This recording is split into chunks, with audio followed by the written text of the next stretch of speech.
പാലക്കാട് നിയമസഭാ മണ്ഡലത്തിലെ ഉപതെരഞ്ഞെടുപ്പിൽ ബി.ജെ.പി. സ്ഥാനാർത്ഥിയായി അവിടെ ശോഭാ സുരേന്ദ്രൻ മത്സരിക്കാൻ പോകുന്നുവെന്ന അഭ്യൂഹം ഉയർന്നു കേൾക്കുന്നു. ഇത്തവണത്തെ പാർലമെന്റ് മണ്ഡലത്തിൽ ആലപ്പുഴയിൽ അതിശക്തമായ ഒരു പോരാട്ടമായിരുന്നു ശോഭ കാഴ്ചവെച്ചത്. ആ മണ്ഡലത്തെ എ+ മണ്ഡലമാക്കി മാറ്റാനായി ശോഭാ സുരേന്ദ്രന് സാധിച്ചു. 3 ലക്ഷത്തിൽ അടുത്ത വോട്ടുകൾ സമാഹരിക്കാൻ അവിടെ കഴിഞ്ഞിട്ടുണ്ട്. ശോഭ ഇതുവരെ മത്സരിച്ച എല്ലാ മണ്ഡലങ്ങളിലും എല്ലാ തെരഞ്ഞെടുപ്പുകളിലും വോട്ട് വിഹിതം വർദ്ധിപ്പിക്കുന്ന ഒരു ക്രൗഡ് പുള്ളറായി തന്നെ മാറുന്നതുകൊണ്ട് പാലക്കാട് നേരിയ ഭൂരിപക്ഷത്തിൽ കഴിഞ്ഞ തവണ പരാജയം വെച്ച് ഒഴിഞ്ഞതുകൊണ്ട് ഇത്തവണ വിജയിക്കാൻ കഴിയുമെന്ന പ്രത്യാശയാണ് നേതൃത്വവും പങ്കുവെക്കുന്നത്. പാലക്കാട് ശോഭ മത്സരിക്കണമെന്ന അഭിപ്രായമുള്ളവർ നിരവധി ആളുകളാണ് പാർട്ടിയിലുള്ളത്. അങ്ങനെ ശോഭാ സുരേന്ദ്രന് പിണറായി മന്ത്രിസഭയിലേക്ക് അടുത്ത സഭയിലേക്ക് എത്താനായി കഴിയണമെന്നുള്ള ഒരു പ്രത്യാശ തന്നെയാണ് ബി.ജെ.പി. പ്രവർത്തകർ പങ്കുവെക്കുന്നത്. കേന്ദ്ര നേതൃത്വത്തിന്റെ നിലപാട് ഏറ്റവും നിർണായകമായ ഒരു സാഹചര്യത്തിലൂടെയാണ് കടന്നുപോകുന്നത്. കേന്ദ്രം എന്ത് തീരുമാനിക്കുമെന്നുള്ളത് പ്രവചനാതീതമാണ്. ശോഭയെ മത്സരിച്ചതുകൊണ്ട് ഇത്തവണ വീണ്ടും ഒഴിവാക്കി കഴിഞ്ഞാൽ ഒരുപക്ഷെ അത് നഷ്ടപ്പെട്ടു പോകുമോ എന്ന ഭീതിയും നിലനിൽക്കുന്നുണ്ട്. എന്തുകൊണ്ടും കേരള ബി.ജെ.പിയിൽ ശോഭാ സുരേന്ദ്രൻ തന്നെയാണ് പാലക്കാട് സീറ്റിന് ഏറ്റവും അനുയോജ്യ എന്ന് തന്നെയാണ് പ്രവർത്തകരടക്കം ഉരുവിട്ടുകൊണ്ടിരിക്കുന്നത്. അതിനുള്ള കാരണവും വോട്ട് വിഹിത വർധനവ് തന്നെയാണ്. വോട്ട് ബാങ്കിൽ കാര്യമായ ഒരു ക്രൗഡ് പുള്ളിംഗ്, നേരത്തെ പരാമർശിച്ചതുപോലെ തന്നെ ക്രൗഡ് പുള്ളറായി ശോഭയ്ക്ക് മാറാൻ കഴിയുന്ന ആ ഒരു കരുത്ത് തന്നെയാണ്. ഒപ്പം പാലക്കാട് സി കൃഷ്ണകുമാറിൻ്റെ പേരും ബി.ജെ.പി. പട്ടികയിൽ ഉണ്ടെന്നാണ് കരുതുന്നത്. എന്നാൽ ശോഭ മത്സരിച്ചു കഴിഞ്ഞാൽ ഉറപ്പായും മണ്ഡലം കിട്ടുമെന്നുള്ള ഒരു കരുതലാണ് നിരവധി പ്രവർത്തകർക്കുള്ളത്. അത് പ്രവർത്തകർക്ക് ആവേശവും ആത്മവിശ്വാസവും പകരും. ലോക്സഭാ തെരഞ്ഞെടുപ്പിൽ ഉണ്ടാക്കിയ നേട്ടം അത് ഊർജ്ജമായി തന്നെയാണ് മുന്നോട്ട് പോകുന്നത്.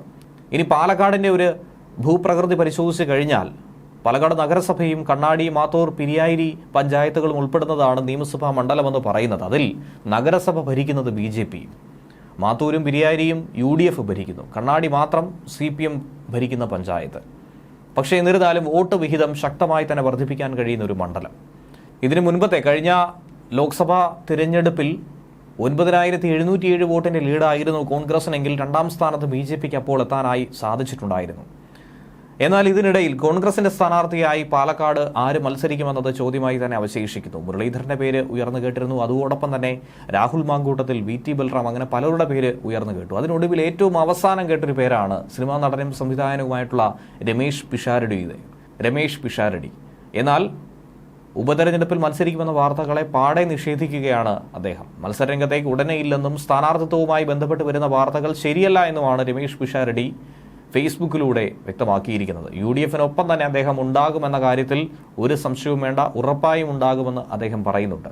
പാലക്കാട്, വയനാട്, ചേലക്കര മണ്ഡലങ്ങളിൽ പ്രവർത്തനത്തിനും പ്രചരണത്തിനും ശക്തമായി UDF-നൊപ്പം താൻ ഉണ്ടാകും എന്ന് തന്നെയാണ് വ്യക്തമാക്കുന്നത്.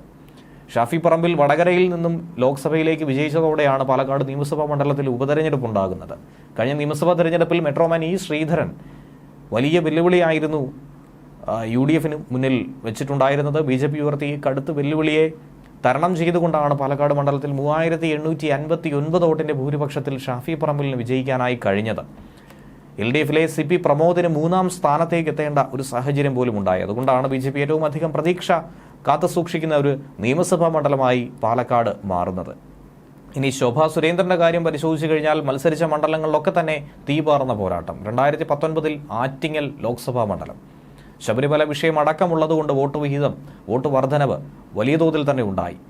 ശോഭാ സുരേന്ദ്രന് ഏകദേശം 2.5 ലക്ഷത്തിനടുത്ത് വോട്ടുകൾ, 1 ലക്ഷത്തിൽ താഴെ ഉണ്ടായിരുന്ന 90,000-ഓളം വോട്ടുകൾ ഉണ്ടായിരുന്നിടത്തു നിന്നും 2,48,000 വോട്ടായി ഉയർത്താൻ സാധിച്ചു. 2024 ആലപ്പുഴയിൽ അവിടെ കഴിഞ്ഞ തെരഞ്ഞെടുപ്പിൽ 1,87,000 വോട്ടായിരുന്നുവെങ്കിൽ അത് ശോഭാ സുരേന്ദ്രൻ 3 ലക്ഷത്തിനടുത്ത് 2,99,000 എത്തിച്ചു. അപ്പോൾ സ്വാധീനമില്ല എന്ന് കരുതുന്ന പല മണ്ഡലങ്ങളിലും വലിയ തോതിൽ മുന്നേറ്റമുണ്ടാകാൻ കഴിയുന്ന ഒരു കാൻഡിഡേറ്റ് കൂടിയാണ് ശോഭയും.